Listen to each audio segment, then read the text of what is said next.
오늘은 성탄절 첫째 주일인데 성탄절은 둘째 주일까지 진행이 됩니다. 성탄절 첫째 주일은 금년을 보내는 송년주일, 성탄절 둘째 주일은 새해를 맞이하는 신년주일이 되겠습니다. 첫째 주일과 둘째 주일 사이에는 송구영신 예배도 있습니다. 오늘 성탄절 첫째 주일, 송년주일을 맞이해서 정말 다사다난했던 2024년 하나님 앞에 감사하고 다시 한번 하나님의 은혜 속에서 새해를 기쁨으로 감사함으로 맞이하는 그러한 성도들이 되기를 주님의 이름으로 축복합니다. 오늘 제가 말씀을 드리고자 하는 것은 새해를 맞이하고 금년을 보내면서 하나님의 자녀 크리스찬에게는 하나님의 복이 분명하게 있다, 이것을 확인하는 시간으로 말씀을 함께 나누고자 합니다. 금년에 그렇게 뜨거웠는데 어느새 너무 추워서 하루 살기가 힘들 정도로 추위가 찾아왔습니다. 어젯밤에는 눈이 와가지고 오늘 예배드리러 오는 분이 또 줄어들지 않을까 걱정했는데 그래도 살짝 눈이 오고 또 아침에는 맑은 날씨를 보게 되었어요. 그러다 보니까 우리의 몸이 많이 이제 위축이 되고 또 추위에 움츠러들 때가 참 많이 있습니다. 이럴 때가 되면 집에서도 샤워도 하고 목욕도 하지만 목욕탕에 가는 횟수가 겨울 되면 많이 늘어나잖아요. 저도 오래간만에 한번 목욕탕을 이제 가봤는데 예전에는 제가 스스로 했습니다만은 요 근래에는 세션을 한번 서비스를 신청을 해서 한번 받아보려고 했는데 요즘 세션비가 많이 올랐더라고요. 15,000원 가격까지 이야기를 하고 있는데 근데 얘기를 들어보니까 15,000원이 굉장히 저렴한 편이라고 이야기를 합니다. 그 옆에 또 뭐라고 써 있어요. 특별 세신 2만 원 이렇게 써 있습니다. 그런데 제가 그걸로만 끝나는 줄 알았는데요. 그 밑에 괄호 열고 하나 더 글씨가 작은 글씨로 써 있었습니다. 뭐라고 써 있었냐면은 90kg 이상은 3만 원. 예, 제가 깜짝 놀랐어요. 그래서 저는 그거를 보고 목욕탕에 들어가기 전에 몸무게 한번 올라가 봤습니다. 올라가 봤어요. 옷을 벗었으니까 좀 가벼워지겠지. 그랬더니 얼마가 나왔을까? 이 시간 공개를 해야 되는데 차마 공개는 못하고 그래서 결국은 세신을 포기했었습니다. 예. 그래서 90kg 넘는 사람들은 세신도 어렵겠다.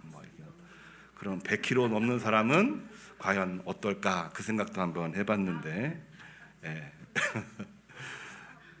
저는 그거를 보면서 우리 육신도 잘 관리를 해야 되겠지만 이런 생각을 해봤습니다. 우리 몸 그냥 매일 보는 몸이고 그냥 보통으로 보는 몸이긴 하지만 우리 몸에도 뭐가 있다? 몸값이 있다.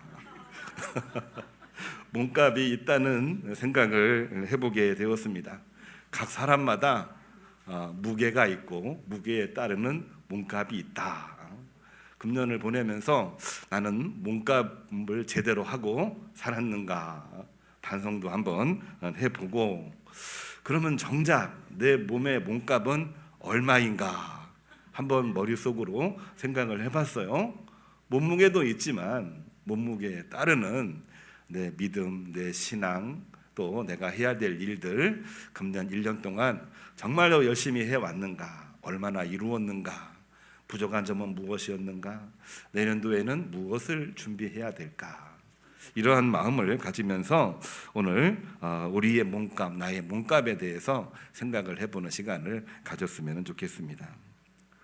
한 아이가 아빠에게 이러한 질문을 했다고 합니다. 아빠, 나는 왜 학교에서 매일 항상 모범생이라는 칭찬을 받고 있는데 내가 모범생도 아닌데 왜 나를 모범생이라고 말하는지 모르겠어요. 이렇게 질문을 했답니다.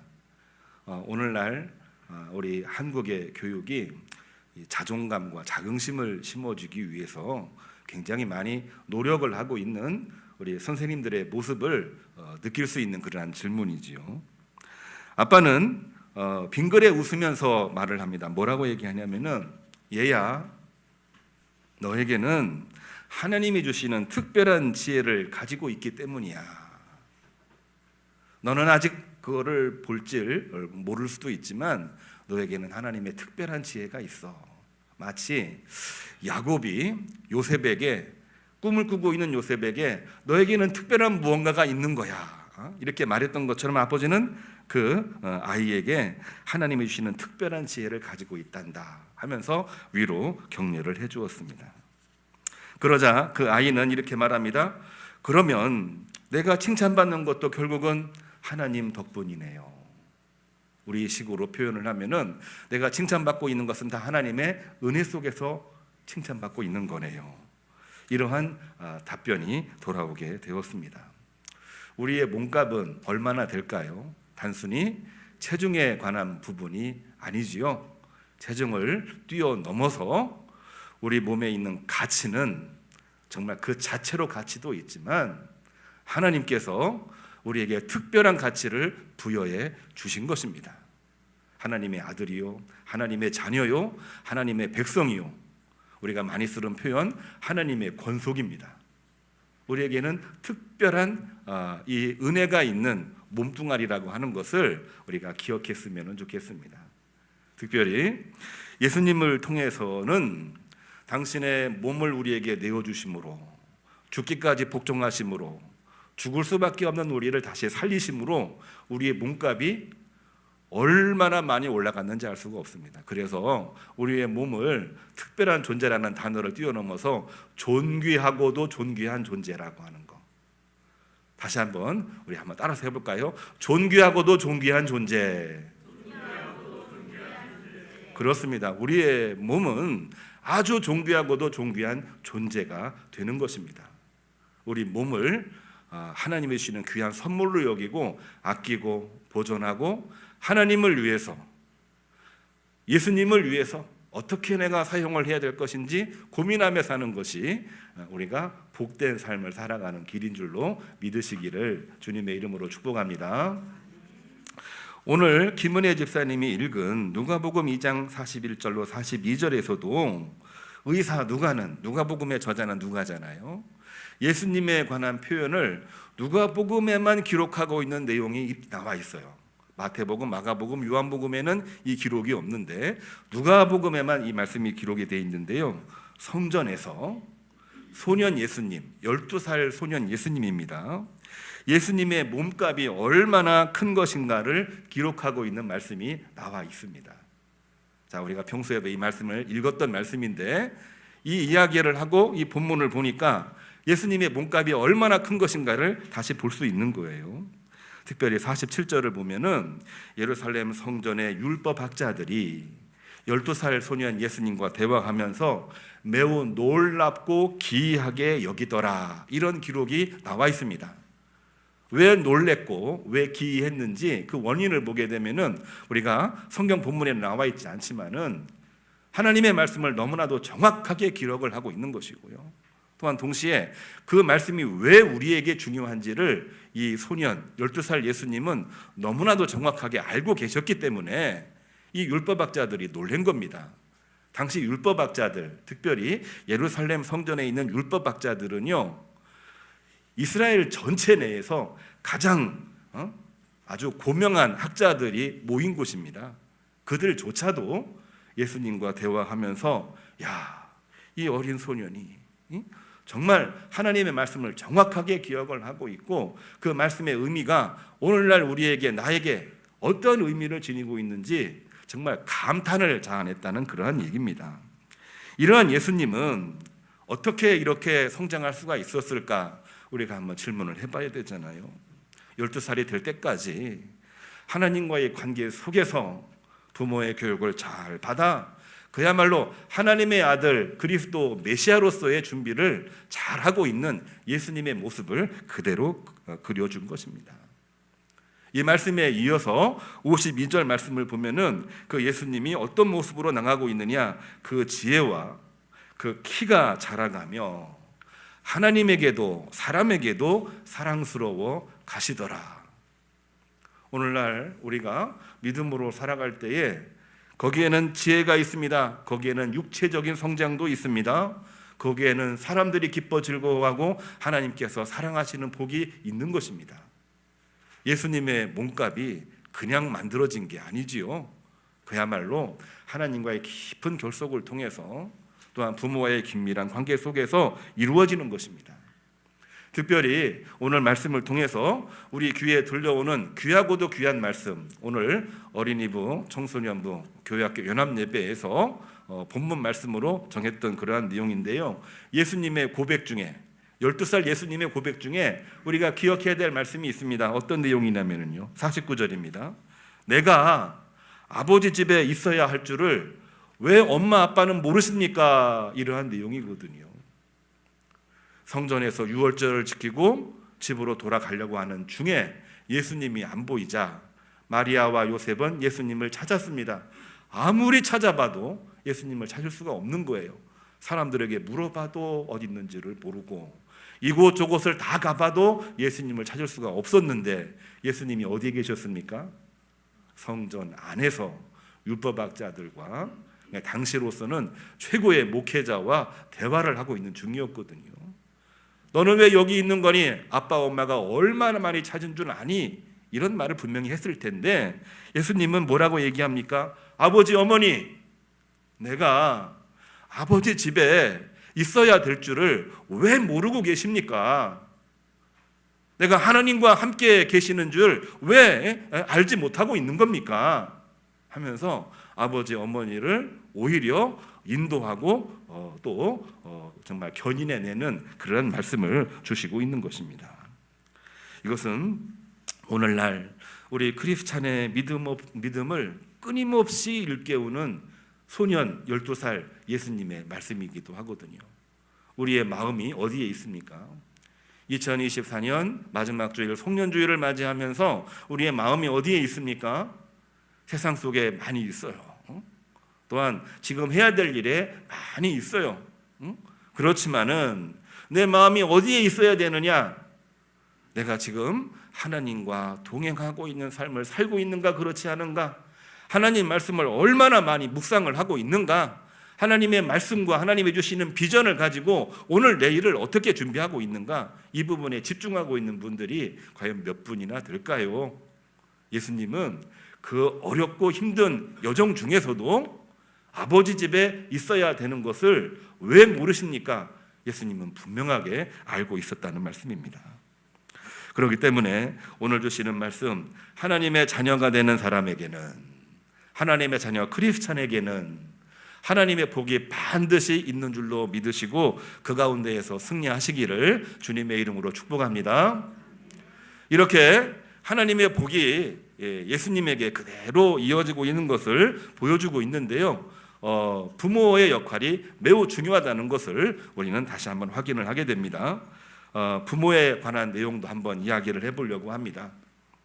자녀의 복은 부모의 복으로부터 시작될 때가 너무나도 많이 있습니다. 사무엘상 1장 26절, 오늘 누가복음 2장 41절과 같이 연동되는 하나님 말씀인데요, 불임 중에 사무엘을 낳은 여인 한나, 그 한나가 하나님의 은혜를 잊지 아니하고 하나님께 아들 사무엘을 바치는 내용이 오늘 본문 속에 나와 있습니다. 한나가 아기를 낳지 못해서 얼마나 많이 고통스러웠는지 밤이나 낮이나 눈물을 흘리며 보냈어요. 특별히 그와 함께 있던 다른 여인, 그를 통해서 받은 고통은 이루 말할 수가 없습니다. 심지어는 아기 문제를 가지고 하나님 앞에 나아가 성전에서 기도할 때에 엘리 제사장은 그 기도하고 있는 한나를 보고 뭐라고 얘기했냐면은, 내가 왜 술에 취해서 이 자리에 와 있느냐라는 이야기까지 들었습니다. 사실 한나는 정말 마음속에 눈물을 흘리면서 하나님 앞에 기도하고 있는 모습이었는데, 그 눈물을 흘리는 모습이 다르게 보였다라고 하는 것은 오늘날 믿음으로 살아가는데 결코 쉽지 않은 현실을 그대로 말해주고 있는 것입니다. 그렇게 기도하던 중에 아들 사무엘을 낳았고 너무나도 기뻐서 이 한나는 이야기합니다. 하나님께서 나에게 은혜를 베푸셨사오니 나도 그 은혜를 잊지 아니하고 내 아들 사무엘을 하나님께 바칩니다 하면서 하나님께 바쳐요. 제물로 바쳤다는 그러한 얘기가 아니고 부모 밑에서 자라는 것도 중요하지만 내가 성전 안에서 제사장들의 가르침을 받고 말씀 듣고 기도하고 또한 예배를 드리는 일부터 시작을 해서 내 아들 사무엘이 정말 믿음으로 자랄 수 있도록 하나님 앞에 바치겠습니다. 이렇게 기도했던 한나의 기도가 나오고 있는 것입니다. 한나의 믿음이 보통 믿음이 아닌 거죠. 결국 그 아들 사무엘은 어떻게 됐습니까? 당시 시대를 우리는 사사시대라고 얘기하고 사사시대는 불신앙의 시대라고 이야기합니다. 정치, 경제, 종교 모든 것이 다 엉망입니다. 그 당시 이스라엘 민족과 원수였던 블레셋과의 전쟁, 물론 지금까지도 사이가 매우 안 좋습니다. 그런데 그 당시에 전쟁에서 하나님의 법궤를 메고 나가도 전쟁에 패할 수밖에 없는 그러한 척박한 현실이었고 암흑 같은 현실이었어요. 그러한 때에 이 사무엘은 하나님으로부터 받은 은혜를 기억하고 부모로부터 받은 그 믿음의 중심을 가지고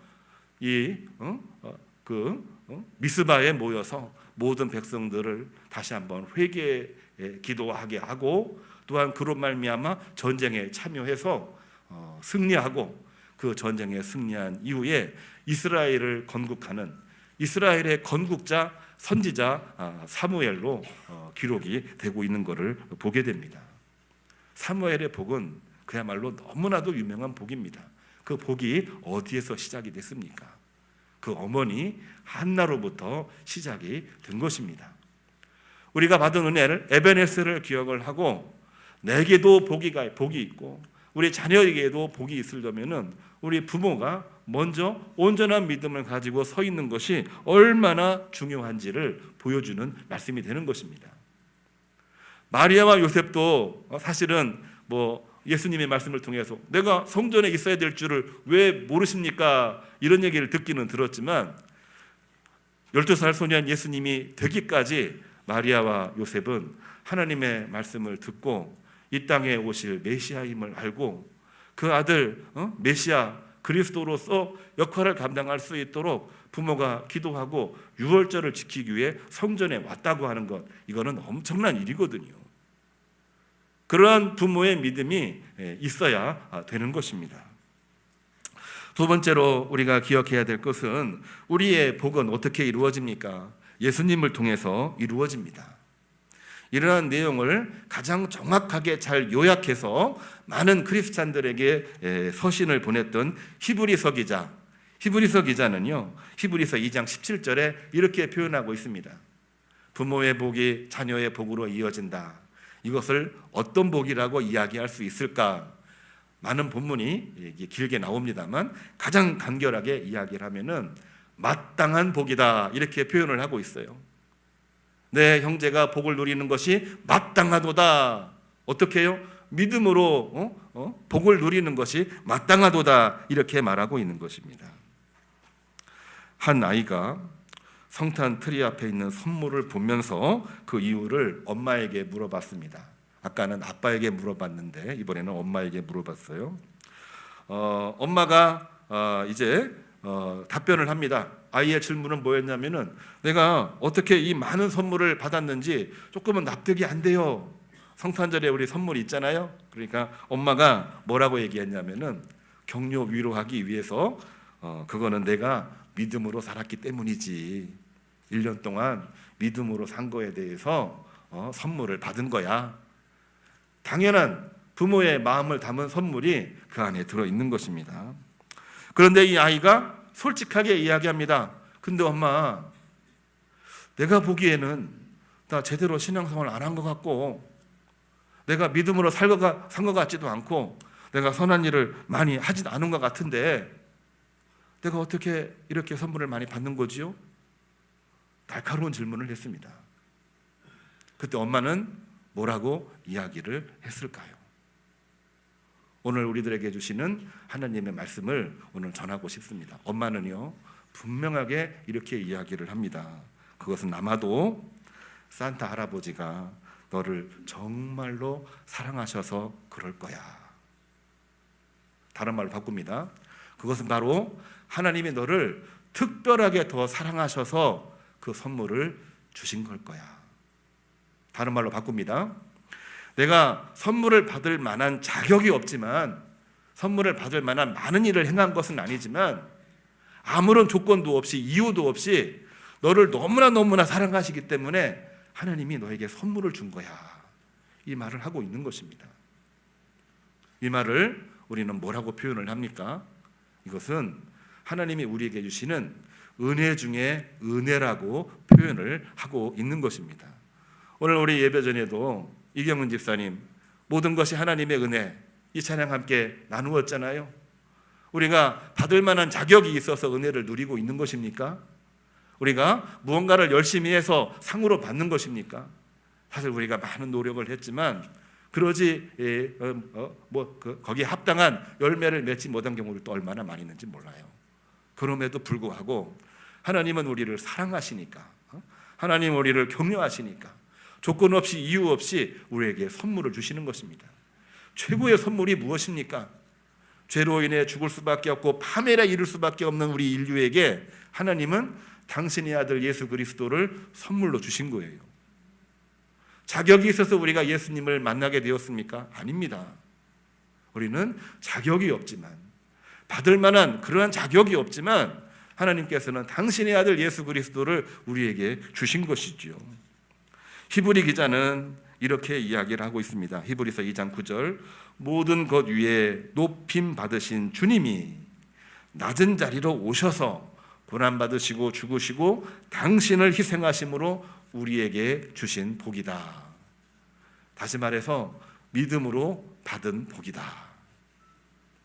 우리가 믿음이라고 이야기를 하면은요, 뭔가 많이 해서 우리가 복을 누리는 거라고 생각하기가 쉬운데요, 믿음은요, 자격은 없지만 그리스도를 바라보는 그 마음, 그 한 가지 때문에 하나님께서는 우리에게 복을 주셨다라고 하는 은혜 중에 은혜의 표현이 바로 믿음에 해당되는 것입니다. 2024년 송년주일 하나님의 은혜를 기억을 하시면서 믿음으로 새해를 맞이하시기를 주님의 이름으로 축복합니다. 세 번째로는 우리가 이러한 복을 어떻게 누릴 수가 있을까? 방법입니다. 우리가 그 복을 누릴 수 있는 방법은 감사와 찬양으로 하나님의 영광을 선포할 때에 그 복을 누릴 수가 있는 것입니다. 시편 148편 6절을 보면은 그가 또 그것을 영원히 세우시고 패하지 못할 명령을 정하셨도다. 하나님께서 그것을 영원히 세우셨다고 얘기했습니다. 지금은 자격이 없지만 믿고 따라오는 자에게 아무도 패하지 못할 명령을 정하셨도다. 우리에게 이미 복을 주시기로 마음을 정하신 것입니다. 그렇기 때문에 우리가 이 땅을 살아가는 동안 힘든 일이 있고 복잡한 일이 있고 그리고 혼돈의 세계 속에 살고 있다고 할지라도 하나님에 대한 믿음을 가지고 찬미하며 나갈 때에 우리는 그 기쁨과 영광을 누리며 살아갈 수 있다.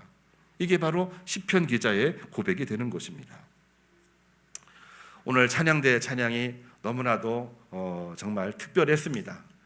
사람도 많아졌고 그 마음도 하나 모아지듯이 화음이 참 이루어진 그러한 찬양이었는데요. 갈수록 찬양의 수준이 막 높아지고 있는 것 같아요. 감사드립니다.